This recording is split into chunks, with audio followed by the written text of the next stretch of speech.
The village was being demolished. My house was flattened overnight. The village chief threw $2,000 at me. Said it was for my family's coffins. I didn't get a penny in compensation. But the whole village said I deserved to be poor. Blamed it on me not having connections. I got pissed. I secretly gathered evidence and filed a report. The chief put the word out he'd have me killed. The entire demolition project ground to a halt. The whole village gathered outside my house, throwing bricks, saying I was ruining their chance to get rich. 6 months later, I got 10 million in compensation. The village chief got on his knees and called me his own daddy. Villagers crowded my doorstep, begging me for handouts. My name is Song Taiju. I tie rebar on construction sites in the provincial capital. Been doing it for 10 years. That night at 2 in the morning, I had just knocked off work and laid down. The phone rang. It was old man Sun from next door. His voice was shaking. Taiju, come back quick. Your house is gone. I was still half asleep. Thought he was drunk, talking nonsense.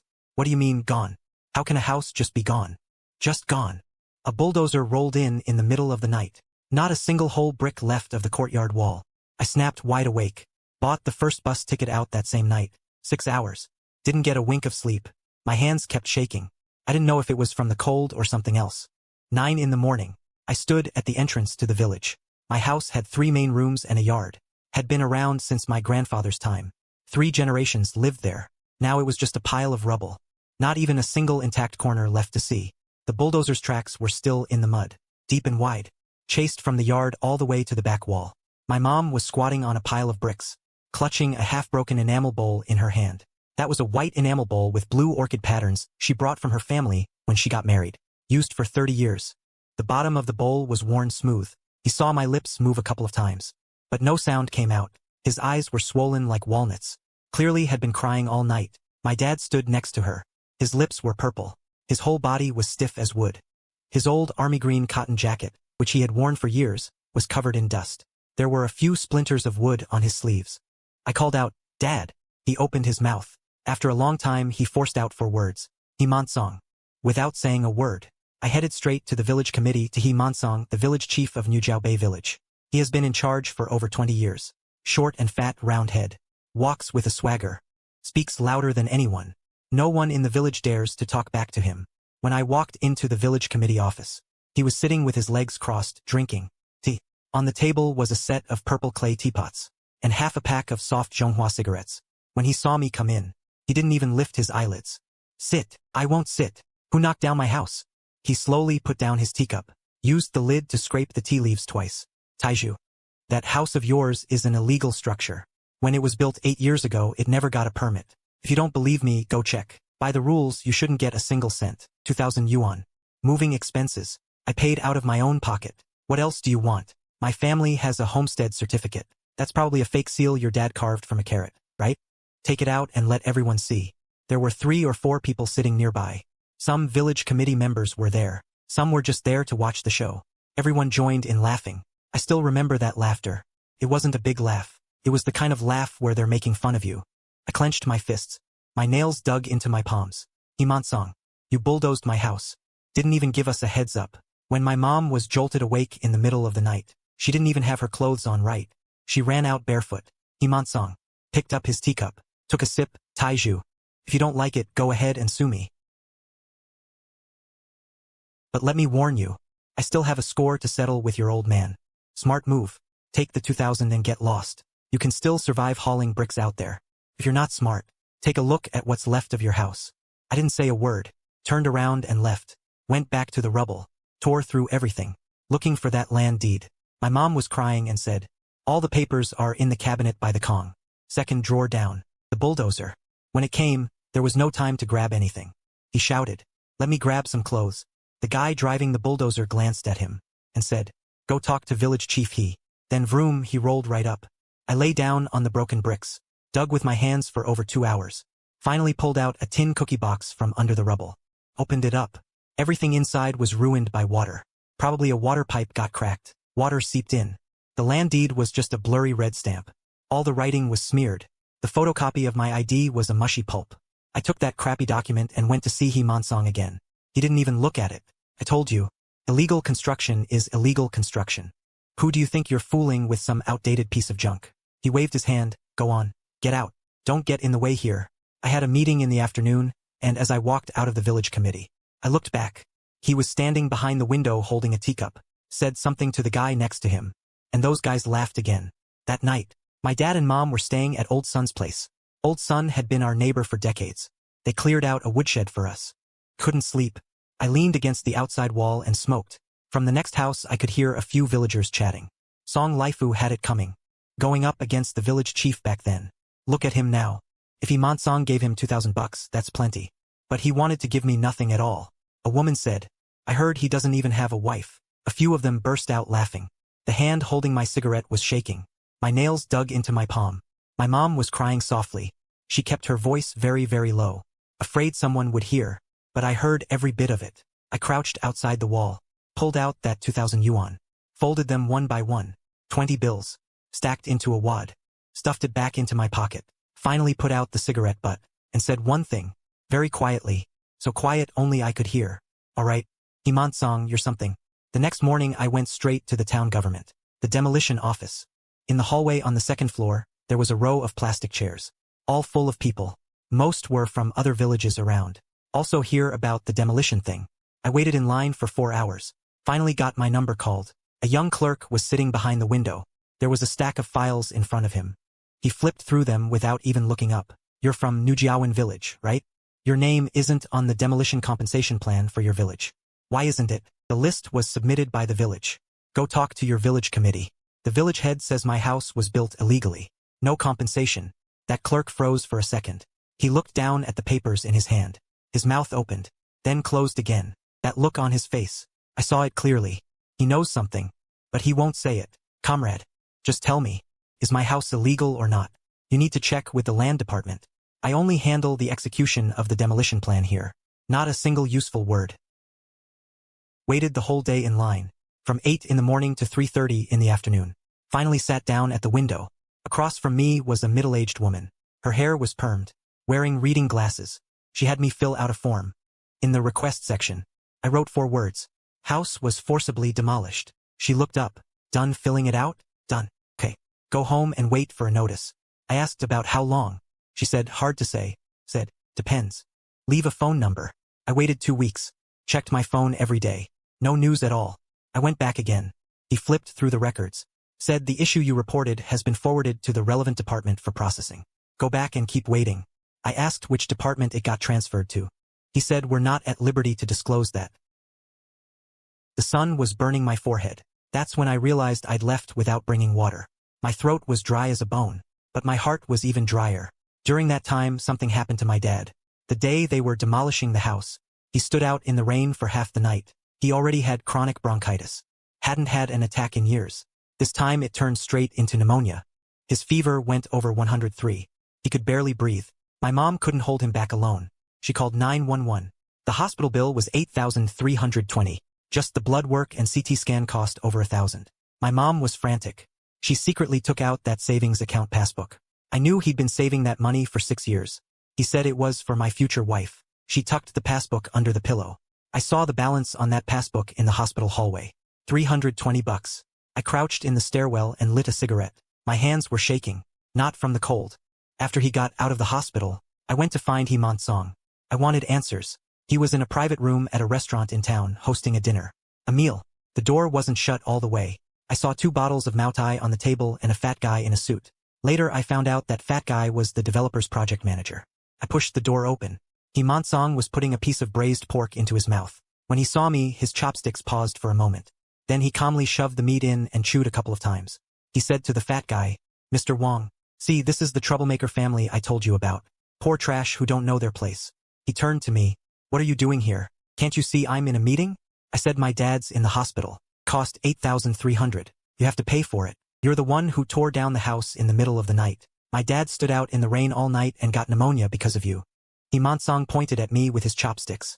Song Taiju had already figured out the situation. The demolition of your illegal construction is a legal procedure. Your dad is in bad health. That's his own business. What does that have to do with me? He turned around and smiled at the fat guy. Don't worry. Boss Wong, I'll handle the small matter. Xiaolong walked out of the private room. Song's only son, 30 years old, a head taller than his father, dyed yellow hair, wearing a gold chain around his neck. He ran a building materials store in the county town. He relied entirely on his father's connections to monopolize the supply of building materials for the demolition site. He grabbed my arm and dragged me out of the restaurant. At the door, he patted my face. It wasn't a slap, just a pat. He patted twice with his palm. That kind of patting was more disgusting than a hit. Brother Taiju, I advise you to think carefully. In this village, what my dad says goes. Even if you appeal to the heavens, it's useless. Take the 2,000 yuan and get the hell out. From now on, don't come back. He leaned close to my ear. His voice wasn't loud, but every word was clear. Who is your mother staying with? You know that, right? Don't make them afraid to take her in either. I didn't say a word. I went back to Old Son's house. Found Old Son sitting in the living room smoking in silence. His expression was off. Taiju, Uncle doesn't mean he doesn't want to help you. He rubbed his hands together, too afraid to look. He Monsong sent someone to say, whoever takes you in will get their compensation halved. Look, I have elderly and young in my family. I didn't say anything. Half an hour later, I borrowed a tricycle to get the one who hadn't fully recovered yet. My dad and mom dragged themselves to the ruins of our house.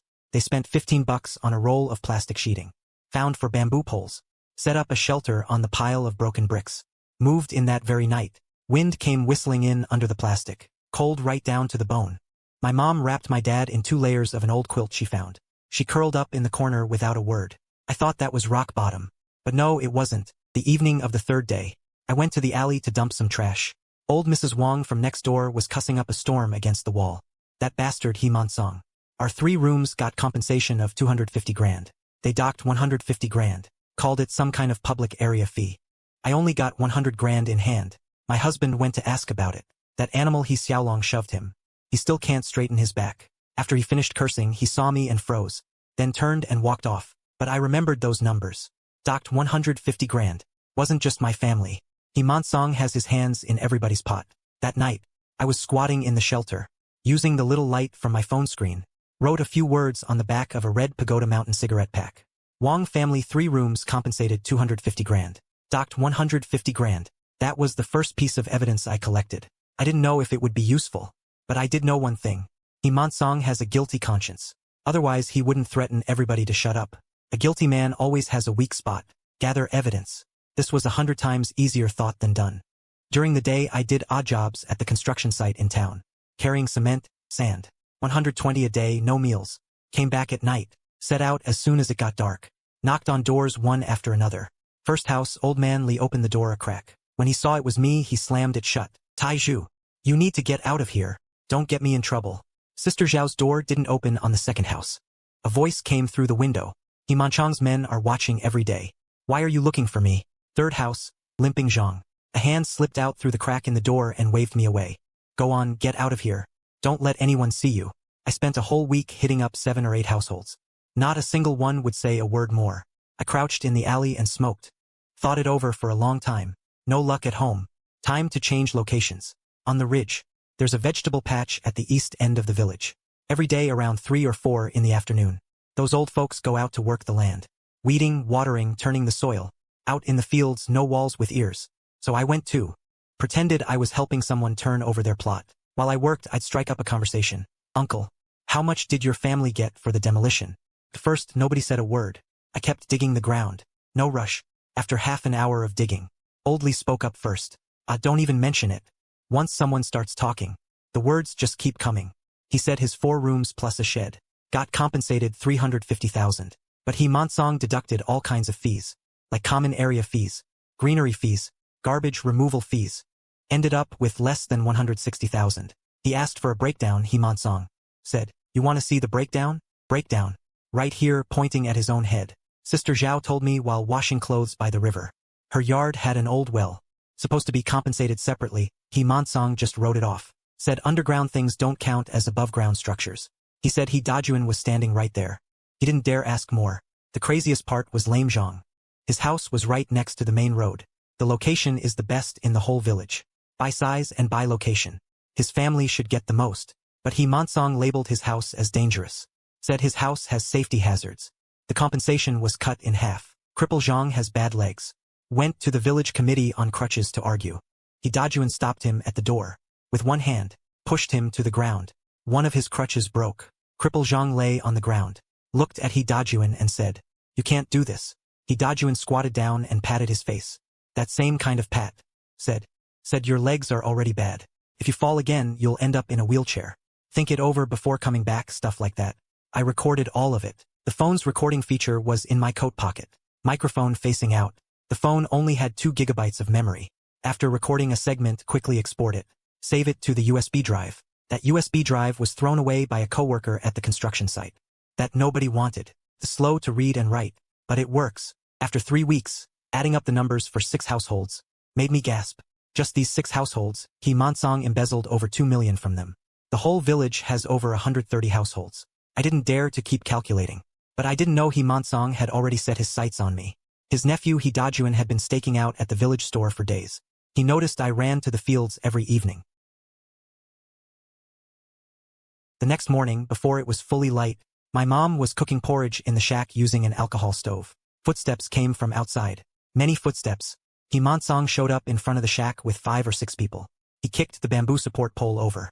The plastic sheeting collapsed entirely, spilling onto the alcohol stove. The pot tipped over the porridge, spilled denatured alcohol all over the ground, almost set the plastic sheeting on fire. My mom crawled out from under that plastic sheeting. Her knee hit a piece of broken brick, skinned a patch of skin off. Blood started seeping out. Song Taiju. Mansong stood there with his hands on his hips. You hit me on my turf. You know that. I said this is my own homestead land. He laughed really loud. Homestead land, houses on homestead land are all illegal construction now. Your shack here is even more illegal than illegal. Tear it down yourself within 3 days. Otherwise I'll do it for you. My mom dropped to her knees, kneeling in front of Mansong. Her knee was just scraped raw, still bleeding, kneeling right there on the broken bricks. Brother Mansong, have some pity. Leave us a way to survive. We have nowhere to go. Mansong looked down at her for a long time and said, Sister Guilon, kneeling to me won't do any good. Tell that son of yours to stop making trouble, and I can still save you some face. But if he insists on asking for death, then don't blame me for forgetting old ties. When he turned to leave, his boot sole stepped right on my mom's fingers. I don't know if he did it on purpose or just didn't notice, but my mom yanked her hand back in pain. For fingers were black and blue. I looked at my mom's hand, and didn't say a single word. That night I listened to the recording again. Then made a decision. Send the evidence higher up. But where to send it? How to write the letter? I only finished middle school. Can't even put together a proper document. Spent all night scrolling through my phone. Finally, in the comment section of a short video on Pufa, found a legal aid hotline. Call it. The one who answered was a young girl. Her voice was very young. I told the whole story from the beginning. He was silent for a few seconds. In your case, I'd suggest you keep the evidence first, then write a written statement. He taught me how to write the letter, what to put in the opening, the body, how to organize the attachments, how to mark them. I picked up a pencil stub and filled 2 whole pages with notes. Before hanging up, he said, if there's any progress, you can call this number again. Around those days, my dad told me something he had kept hidden for 20 years. Back then, the village sold a piece of collective land on the east side to an outside boss. That money went into the village accounts, but the numbers didn't add up. My dad was the village committee's accountant at the time. He found a huge chunk was missing. He took the account books to the town government to report it. But the guy in charge of that area at the town level was named Chin. He was Mansong's cousin, so the complaint never went through.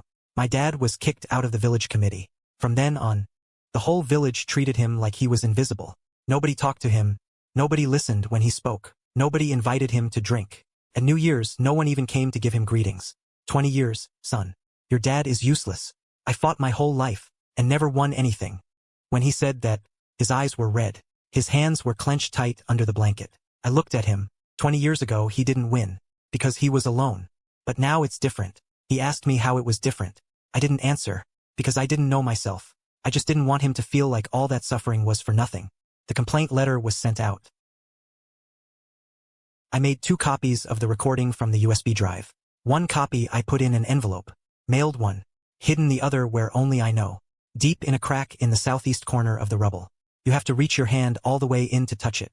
Wednesday afternoon, people from the town came. A black Santana.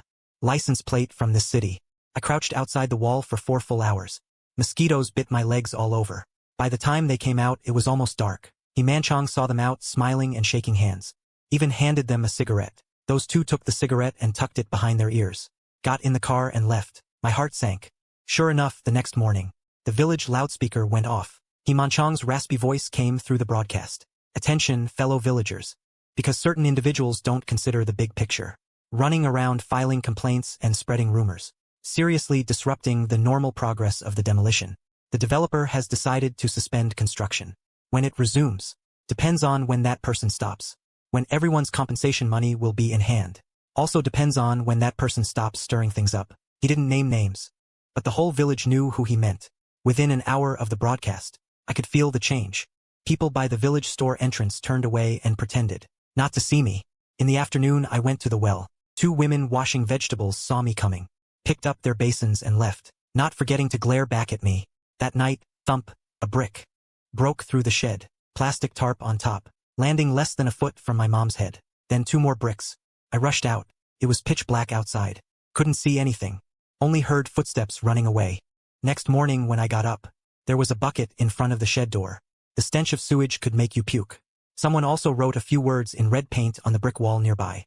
Get lost, you troublemaker. Get the hell out of Cowhorn Bend.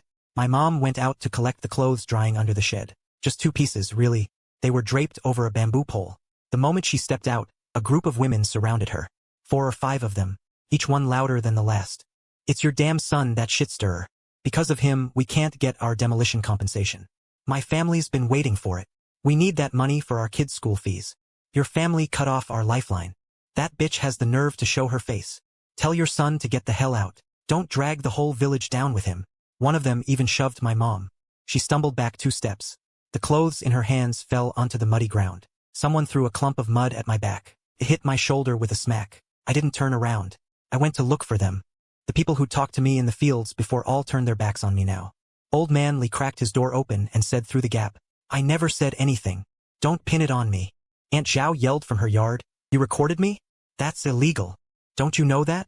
Cripple Zhang was the most direct. He just locked his door. He stuck his head out the window. Come again and I'll call 911. What got to me most was old lady Wang. The same one who used to curse He Mansong under the wall. She cursed him the worst. Now she stood right in the middle of the alley, pointing her finger in my face. You plague. You jinx. My old man's back just started getting better. And you come stirring up trouble again. Are you happy only when our whole family is dead and buried? She turned and walked away after cursing.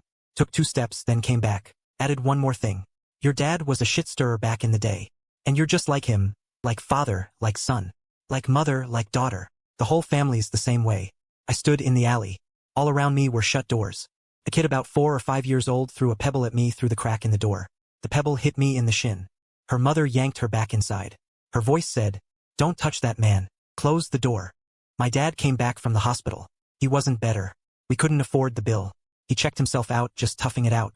He saw the sewage and bricks outside the shack. He saw those big red-painted characters.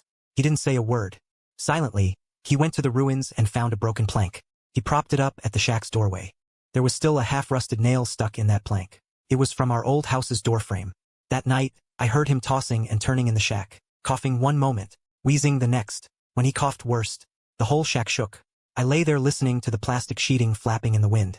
Moonlight came in through a tear. It was bright, so bright it chilled your heart. That very night, when I went out to dump the slop, I reached the mouth of the alley. A dark figure suddenly walked out of the shadows. I instinctively stepped back. That person said nothing, shoved a small plastic bag into my hand, turned and walked away. Quick steps, very thin build. I couldn't make out the face. Back in the shack, I opened the plastic bag using my phone's light. A business card, a slip of paper. The card read, Zhou Yafan, Comprehensive Section, Town Demolition Headquarters. The slip had just one line of text, written in tiny ballpoint pen letters. Go check the land acquisition approval for Lot 0783, Niujiao Wan Village. The original document doesn't match the official one. I didn't recognize the handwriting. I kept looking at the card and the note, over and over. Then I folded it and put it together with that 2,000 yuan. I shoved it into my pocket. The deepest part. I don't know if this is a trap or what, but on a night when everyone had their doors shut, someone reached out from the shadows. Do I grab it or not? I didn't have a choice. The next day I went to the County Land and Resources Bureau. It was a grimy 6-story old building on the east side of the county government compound. A few tiles had fallen off the outer wall. I wandered around the first-floor lobby for 20 minutes. Completely lost. Windows everywhere. Lines of people everywhere. But what each window handled, I couldn't make sense of any of it.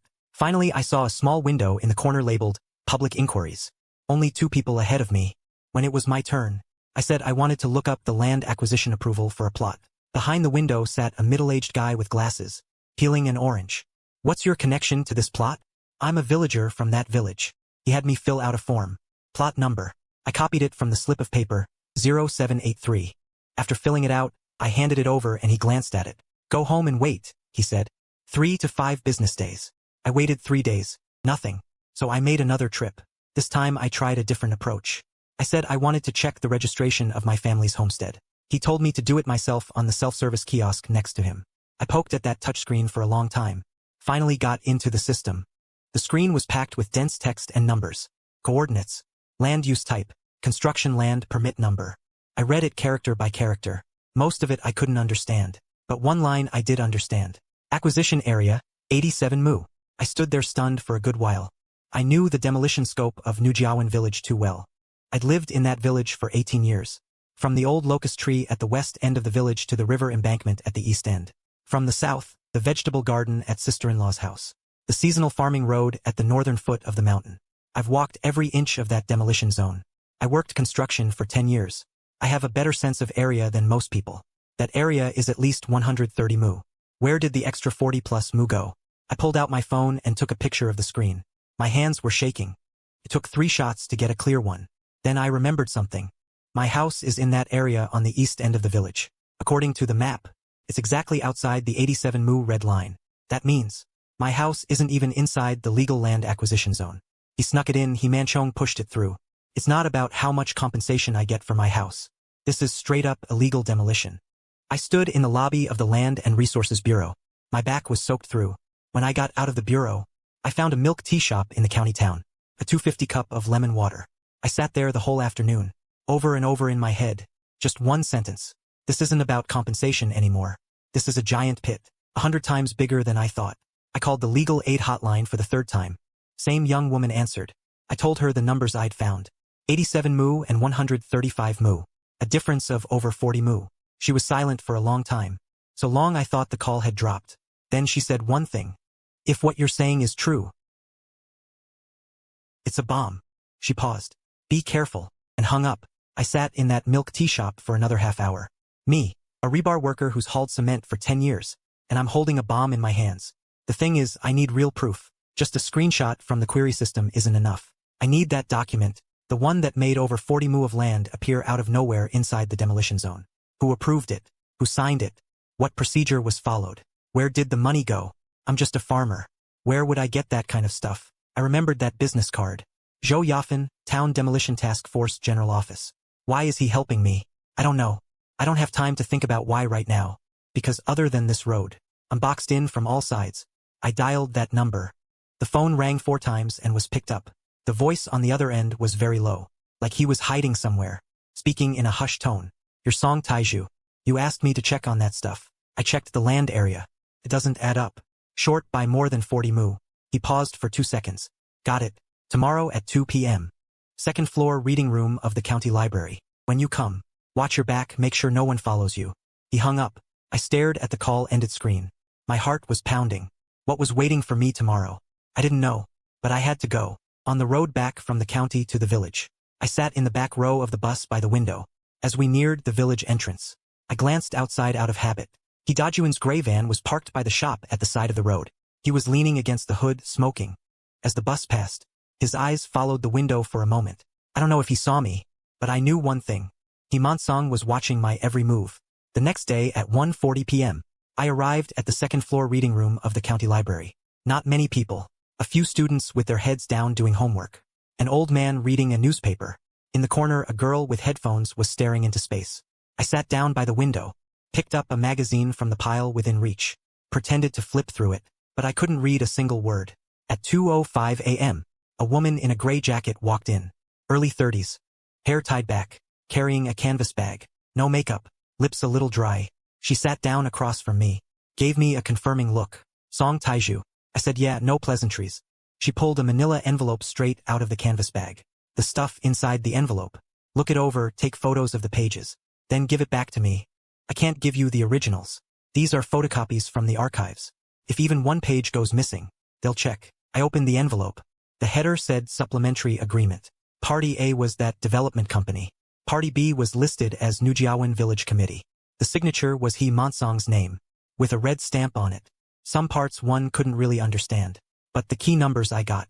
On the basis of the original 87 mu, the actual expropriation area was expanded to 132. The additional 45 mu. Party B is responsible for clearing the land and handling the villagers. Party A will pay an additional fee at the agreed price. Additional payment. Those two words made my scalp prickle. That money never went into the village's public account. I asked him where the money went. He said two words. Private account, He Monsong's personal account, plus one person from the town. Who? You don't need to know. You just need to know this agreement exists. I took photos of all 4 pages one by one. 3 shots of each page, making sure every word was clear. Then I gave the envelope back to him. I asked him why he was helping me. He looked at me, his eyes very calm. He Xiao Long trashed my family's stall 2 years ago. He didn't say it loudly, but every word was aimed at me. My old man sold breakfast for 15 years. Right outside the town elementary school. That day He Xiao Long drove by in his pickup. Someone's bike fell over. It scratched his truck. He got out and kicked over our stall. We called the cops. We did. Guess what? Mediation. We got 3,000 yuan. My little brother signed the agreement, because He Monsong made one call to the police station. She stood up and grabbed her canvas bag. That's all I can do. Don't call me again. When she got to the reading room door, she paused. Without turning around, she said, Taiju, be careful. He Dejun. He's been watching you for days. She left. I sat in the library another half hour. I looked through the 4 pages of photos on my phone 3 times. Each time my heart beat faster. Then I left, took the bus back to the village. When I got to the village, it was almost dark. I put my stuff down. First thing, I went to that crack in the wall.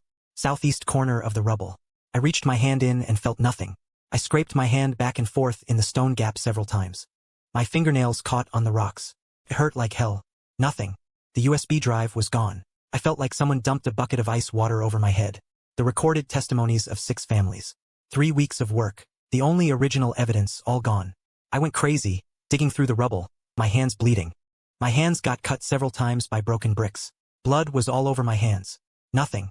Just as I was digging, the phone rang.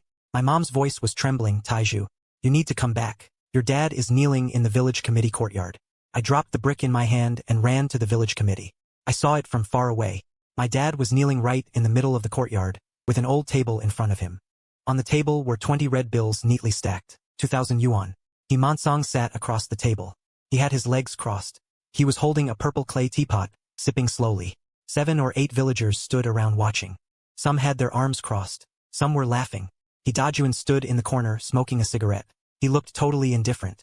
My dad's voice was hoarse, like it was forced from deep in his throat. Monsong, I'm begging you, don't make trouble for Taiju. I'm kneeling to you. I'm kneeling to the whole village.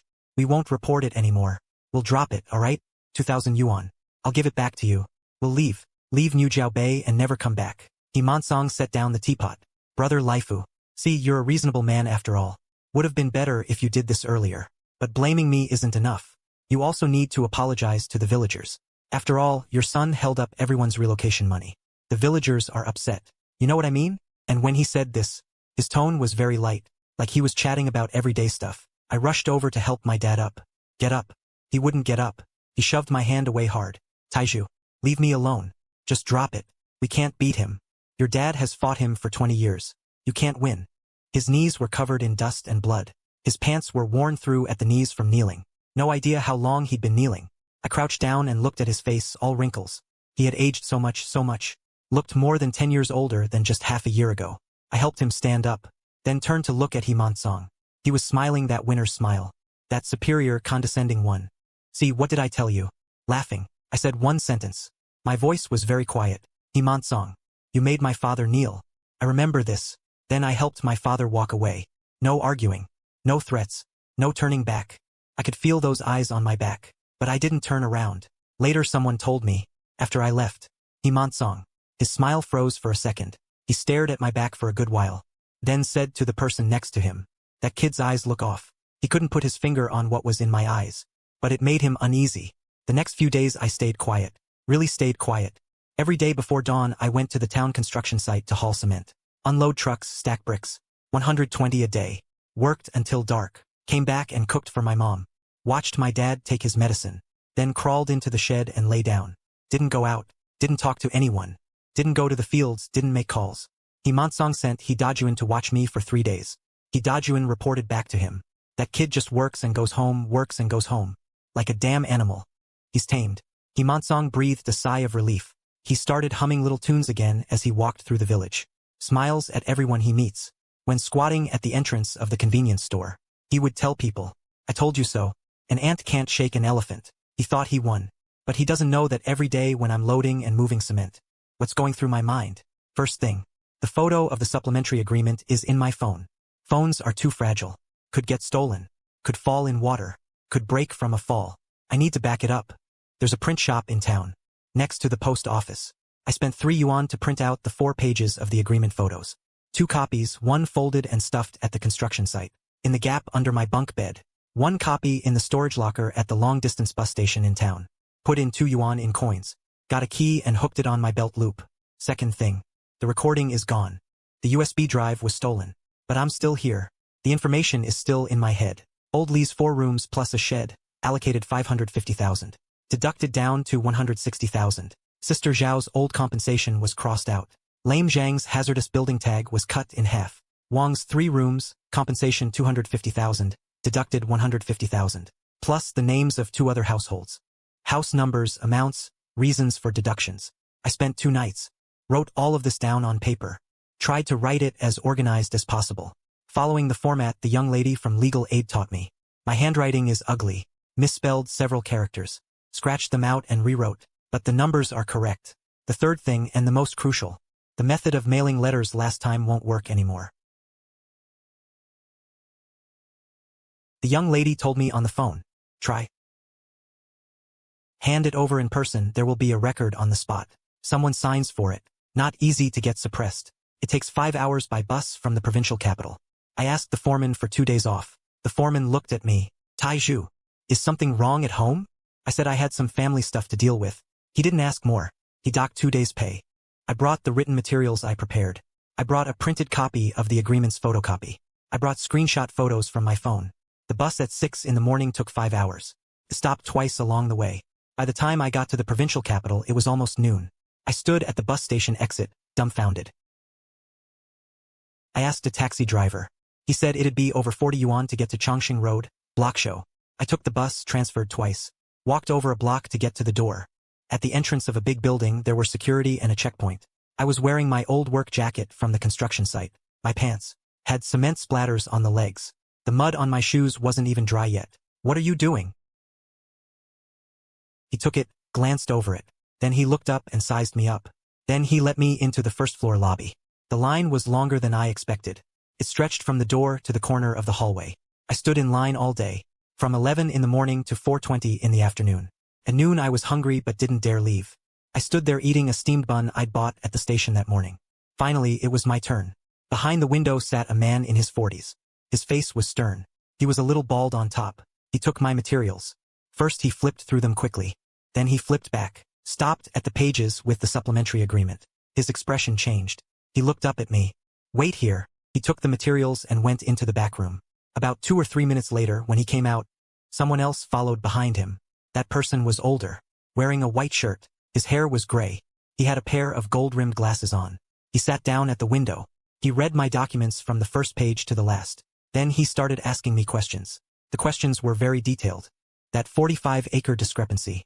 How did you find it? I checked at the Land Bureau. Your house was within those 45 acres. During the demolition, did they show any paperwork? No, they came in the middle of the night. Didn't even give a notice. Who gave you this supplementary agreement? I thought about it. An insider who didn't want to reveal their identity. He glanced at me, didn't push further. He read the materials for another 10 minutes. Finally, he took off his glasses, rubbed the bridge of his nose. Go home. He said someone might come down to verify what you reported soon. Until then, don't do anything unnecessary. And don't tell anyone that you came here, understand? I nodded. When I walked out of the building, it was already dark. The streetlights were on.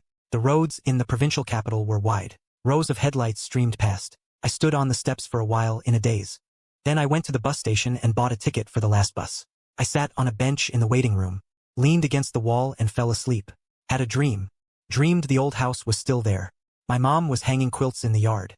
My dad was sitting on the stone by the door, smoking his pipe. The jujube tree had green jujubes hanging. The sunlight was warm. When I woke up, the bus was just pulling in. Outside the window was the gray county town. I wiped the corner of my eye. Couldn't tell if it was sweat or something else. Back in the village. On the third day, a black Passat with a provincial A license plate, parked in the town government's courtyard. I only found out about this later. By the time I knew, Song still didn't know. He was still working at the village committee office. A colleague was sitting with his legs crossed, bragging to someone. That Song guy finally settled down. See, I told you. On my turf, ants can't cause any trouble. The investigation team had been at Shinju town government for less than 2 hours. The whole Nujiagwan village erupted. Nobody knew who saw it first, maybe the fruit seller at the town government gate, that old lady, or maybe it was that villager who went to town on business. Anyway, by noon, a bunch of people were squatting in front of the village shop, buzzing, all talking about it. When Song got the news, it was 12:30 p.m. Dajuan called him. Before the call ended, a few people from town arrived in a provincial government car. Song was having lunch at the time. He was halfway through a bowl of noodles. He put down his chopsticks. He started making calls. First he called that deputy mayor in town. No answer. Second call, still no answer. Third call, to a county section chief he'd known for over 10 years. The phone rang twice, then was answered. The voice on the other end said, "In a meeting. Talk later." Beep, beep, beep hung up. The fifth line was busy. The sixth couldn't be reached. Not one of the 6 calls went through. Song sat on the sofa. His phone clutched so tight it got hot. His wife came out of the bedroom and asked what's wrong. He yelled, "Get lost." At 2 p.m., 2 cars drove into the village from town. The front one was that black Passat. Behind followed a silver-gray Buick. 4 people got out. 2 men and 2 women in plain clothes. But it was obvious they weren't from the village. They didn't go. Village committee. Walked straight over to the ruins of my house. Took photos and measurements. Measured with a tape measure over and over. One of them was holding a professional instrument. Scanned the ground for a long time. Another person had a document, cross-referencing it with the location of the ruins, marking it up. I only know all this from what my mom told me. She said a few people in plain clothes showed up, walked around the ruins of our house for over an hour, asked her when the house was demolished, if anyone gave advance notice, if she received any compensation documents, if anyone was present during the demolition. My mom just answered whatever they asked. Whatever they asked, she answered. As she answered, she started crying. When those people left, one of the women turned back and looked at my mom. Her expression was hard to describe. At 4 o'clock that afternoon, the investigation team informed Song to go to the town government to cooperate with the inquiry. Song changed into the best white shirt from his closet, and even put on a tie. His wife said he stood in front of the mirror for 2 minutes before leaving. When he came back, the back of that white shirt was completely soaked. His tie was crooked. He didn't even bother to fix it. She didn't say anything. Locked herself in the room and made phone calls for over 2 hours. His wife pressed her ear to the door and eavesdropped on a few sentences. She couldn't understand most of it, but she caught one sentence clearly. Song said on the phone, "Old Chien, you can't just abandon me. You were also involved in that matter back then." The person on the other end seemed to say something. Then Song's voice suddenly changed. Got very urgent. "What do you mean you can't handle it? If you can't handle it, who can?" That evening he didn't eat, didn't drink tea, but smoked. Smoked 2.5 packs. The next day, the investigation team started going door to door. They didn't just ask about my family's situation. They were asking every household how much compensation they received. How did it go? Were you pressured? Did anyone make you sign anything? Did you sign voluntarily? Same set of questions. When I went to ask a month ago, everyone shut their doors. Now, old Li is crying. Sister-in-law he told about Xiaolong pushing his old lady. As she spoke, she got more and more worked up, her voice getting louder. In the end, she was almost shouting. She made the cripple hand over a receipt. The compensation amount written on it was a full 120,000 yuan less than what he actually received. He said when he signed, Song told him. Those were public area fees, clearing and transport fees, farmland restoration fund. He didn't understand at the time, so he signed one household after another, like turning on a faucet. Water that had been blocked for who knows how long came gushing out. On the third day, Dajuan defected. She herself went to the town, found the investigation team, and said one thing: "I am willing to cooperate, but you have to guarantee my safety." He said a lot. I don't know exactly what he said, but after Song found out, he smashed the 47-inch TV in his living room. His wife said, that night he paced back and forth in the room for 3 hours, like a caged beast. On the 4th day, the developer side moved faster than anyone. The project manager flew to the provincial capital overnight, hired a lawyer, and handed over the original of that supplementary agreement to the investigation team. He said one thing. Our company was coerced by Song. Pack of lies. But the investigation team got the original, and that's more important than anything. A system that ran on fear for 20 years. Once someone pokes a hole in it from the outside, the people inside ran faster than rabbits. Everyone was scared to be left behind. When the last thing Song had spent 20 years building collapsed by more than half in 4 days. And during those 4 days I did nothing. I just went to carry cement and came back to cook every day as usual. Watched my dad take his medicine. But I could feel the village had changed. Before, when I walked past the village entrance, everyone would go out of their way to avoid me. Now people are starting to greet me on their own. Taiju, you eaten yet? Taiju, you're back. Some even lean in and lower their voices, asking if you know someone important. I don't say a word, just smile. On the afternoon of the 5th day, Song was officially notified of further investigation. When he walked out of the village committee office, the setting sun hit his face. A circle of people had gathered at the entrance. I happened to be walking over from the village entrance, a bag of cement on my shoulder, covered in dust from head to toe. We locked eyes for a second. Just 1 second. My face showed nothing. I walked right past him with the cement on my shoulder. He stood there. His mouth twitched. That hole my dad found back then. The out-of-town funds were short by a big chunk. Now there's a new chain of evidence. That deputy town chief, Mr. Chien. He's Song's cousin. He was the fastest to react. On the afternoon, the investigation team talked to him. He started spreading the word everywhere. He and I just have a normal working relationship. I had no idea about his personal problems. When Song found out, he smashed a purple clay teapot at home. The one he treasured like crazy. He said, 20 years. I raised a wolf who bites the hand that feeds. But he didn't have time to keep cursing. Because Xiaolong was in trouble. On the 6th day, the investigation team entered the village. Xiaolong was drinking in the county town. He drove that black pickup and crashed into a night market barbecue stall. Tables tipped over. Chairs flew. A customer got a cut on his arm from glass. After Xiaolong got out of the car, not only did he not apologize, he shoved the stall owner twice and said a bunch of nasty things. Patrol happened to pass by. They took him away on the spot. In the past, with something like this, Song would just make a phone call at most. He dialed the number. It rang a dozen times. The other side answered. After hearing what he had to say, there was 3 seconds of silence. Old you haven't even sorted out your own mess yet. How do you expect me to help you?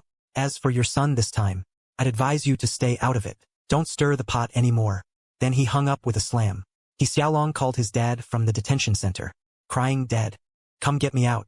I can't eat or sleep here. Someone's picking on me. Song gripped the phone, his voice hoarse. Shut your mouth. I can barely take care of myself. But the cruelest cut didn't come from outside. Came from inside. The whole village knew Song had an old flame. Widow Chun from the east end of the village, 8 years younger than Song. They'd been together for 12 years. Song promised her a relocation apartment. But a few days ago, Chun heard from someone else. About the woman running the nail salon in town. When the 30-something Chun heard the news, she was chopping pig feed. The cleaver left a gash in the cutting board. When the investigation team called her in for the 3rd time, she spilled everything. Not just that, she dragged out a notebook wrapped in 3 layers of old cloth from under the bed. A handwritten account. 12 years, month by month, year by year. How much did Song give him? Where did it come from? Whose hands did it go through? He even stuck a few bank transfer receipts in there, neatly taped with clear tape. When he handed the notebook to the investigation team, he said one thing. He lied to me for 12 years. If he's gonna act shameless, I'm not gonna spare him. The investigators opened that notebook. After flipping through a few pages, they looked at each other. Later, someone said, just this notebook alone involves over 1 million. When word got to Song, he sat on the couch for a long time, stunned. Then he softly said 3 words. That bastard. But there was nothing he could do. The ones who could run had run. The ones who could rat had ratted. The ones who had to come clean came clean. He'd been the local kingpin in this village for over 20 years. Not because of skill, not because of ability, he relied on one thing. Everyone was afraid of him. Now no one is. So he's nothing. The air in the village changed every day. First, someone saw me on the road. Nodded from a distance. Then Sister Zhao left a bag of sweet potatoes outside my shed. She didn't come in. Just left it and went. Then old lady Wang. She brought a bowl of egg noodles. Set it at the shed door. The noodles were still steaming. She stood there for a few seconds wanting to come in. But she didn't. Left the bowl and walked away. Took a couple steps, then came back. Opened her mouth, but still couldn't say it. Then left again. My mom saw that bowl of noodles and wanted to bring it inside. Taiju, look, Aunt Wang brought us noodles. I took one look at that bowl and didn't touch it. Mom, just leave it there. I'm not hungry. My mom took a look. I didn't say anything. She knew the hands that once threw bricks. And the hands holding the bowl of noodles were the same. It's not that I'm not hungry. I just can't swallow. The day he Monsong was taken away was a Tuesday. A little past 6 in the morning, just after dawn. The fog hadn't lifted yet. The whole village was gray and hazy. 2 cars pulled up in front of his gate. 4 men got out. They walked into the yard. 5 minutes later they came out. He Monsong was in the middle.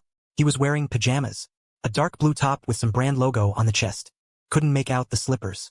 He hadn't changed them. Cotton slippers stepping on the wet, muddy ground. A step or two, then a stumble. His wife came running out of the house.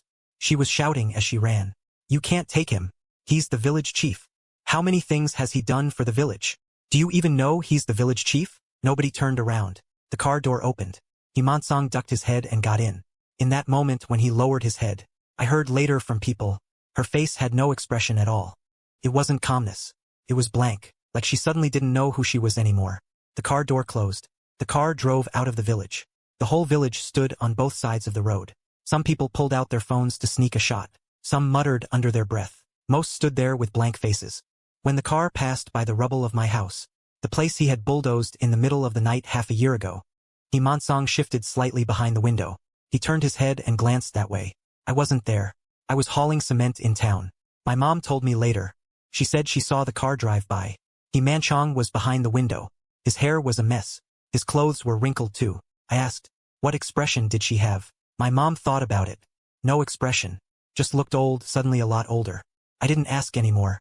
After he Manchong was taken away, things moved a lot faster. Because it involved illegal land acquisition and illegal demolition. My case didn't go through the normal demolition compensation. It went by the state compensation standards. Demolition compensation. Emotional distress damages. Relocation and transition fees.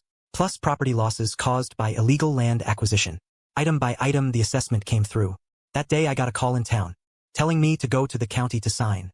In the office a middle-aged woman pushed the documents in front of me. Explained each item to me. After she finished she looked at me. You can ask if you have any questions. I didn't have any questions. All my questions had been answered 6 months ago. Just not the way I imagined. After I signed and walked out, I stood on the steps of the county government building. The sun was blazing. I squinted and looked at the sky for a while. That number was one I never dared to dream of before. I didn't tell anyone. The night I got the assessment. In the shed. I handed the assessment to my dad. He pulled out that pair of reading glasses from under his pillow. One leg was broken. Wrapped with tape he held it up to the phone light. Read it word by word. Very slowly. Took about 5 or 6 minutes. Finished reading. He handed the assessment back to me. Didn't say a word. Turned around. Her shoulders were shaking. I knew she was crying. Not from happiness. It was over 20 years of built-up hurt. Finally having a place to let it out. My mom can't read much. She asked what it said. I told her the gist of it. She was quiet for a long time. Then she asked one thing. Taiju, can we rebuild our house now? I said yes. She nodded, then went to clean out the shed. The clothes piled in the corner. Moving real slow. Like if she moved too fast, she'd wake up the good news. I stood outside the shed and lit a cigarette. Honestly, I thought when this day came I'd feel great. But when it did, I wasn't as happy as I expected. My dad's lungs still aren't right. He gets winded if he walks too fast. Even climbing a slope he has to stop twice. My mom's hair is half gray. 6 months ago it wasn't that much. When I look in the mirror at 28, I feel like I'm 38. But either way, what was coming finally came. It's just what happened next. I didn't expect the news to get out somehow. Maybe someone from the county office talked. Maybe someone from the town coordination team mentioned it. The next morning, there was noise outside the shed. I lifted the curtain. 5 or 6 people stood there with that look. A fake smile. Awkward, avoiding eye contact. When I went to them with the recording back then, they had the same expressions. Except back then they were pushing me away. Now they're pushing their way in. Taiju, can we talk to you about something? I knew what they wanted to say. I let the curtain fall. But I knew more people would keep coming. The next day a dozen showed up. The next day a dozen showed up. On the third day over 20 people showed up. Here's how it went down. After he Monsong fell, the original demolition compensation plan was completely scrapped. The higher-ups sent a new coordination team to recalculate. But the villagers discovered a huge problem. All that crap he Monsong made them sign back then. Voluntary price reduction letters. Supplementary agreements. All kinds of phony waiver forms. Every clause was a trap they set for them. They wanted to overturn all of that. and fight for fair compensation again. But who would lead the new coordination effort? The ones sent by the higher-ups. Nobody knew them. Who did the investigation team trust? Out of over 130 households in the village, only one person had ever stepped up, stood his ground and been proven right. The one who told the truth was me. So they came. Let me make this clear. They weren't there to apologize. They were there to use me. The first ones to come were a few old folks. The kind who weren't usually bad people. Back when the whole village ganged up on me, they just closed their doors and stayed quiet. Not accomplices, but they never lent a hand either. They spoke cautiously, with forced smiles on their faces. That kind of awkward, begging smile. Taiju, look at this situation. Could you step up and talk to the coordination team for everyone? You've got weight now. I listened to them, stayed silent for a long time. So long they started glancing at each other. Go talk to the coordination team yourselves. I can't handle the whole village's business. They shuffled off awkwardly. The next ones who came were different. They brought things.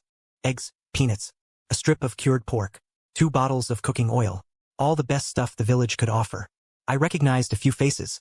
This one was the one who threw the sewage water. That one was the one who cursed at my mom. That one took the red characters saying black sheep from in front of my shack. Now they're standing in front of me, holding eggs, peanuts and cured meat, smiles plastered on their faces. Taiju. Everything in the past was stirred up by Himansong. We were forced into it too. I stood at the door of the shack, staring at the bucket of sewage they dumped on my house back then. That was a lot heavier than these eggs. Their smiles froze. Take it back. Can't eat it. No one said a word. They silently carried everything away. The last one to leave looked back. His lips moved, but in the end, nothing came out. But the heaviest blow came on the afternoon of the 3rd day. A woman dragged a kid of about 4 or 5 and appeared in front of the shack. Zhao Chui and Xiaolong's wife, Xiaolong got a heavy sentence. Chui Judja deliberate injury, plus a bunch of old debts that got dug up later. Enough for him to spend several years inside. Zhao Chui, alone with the kid, had completely lost her backing in the village. Her father-in-law was arrested. Her husband was sentenced.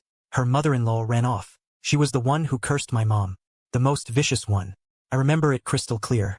That day my mom came out of the shack to collect the laundry. Zhao Chui happened to walk by.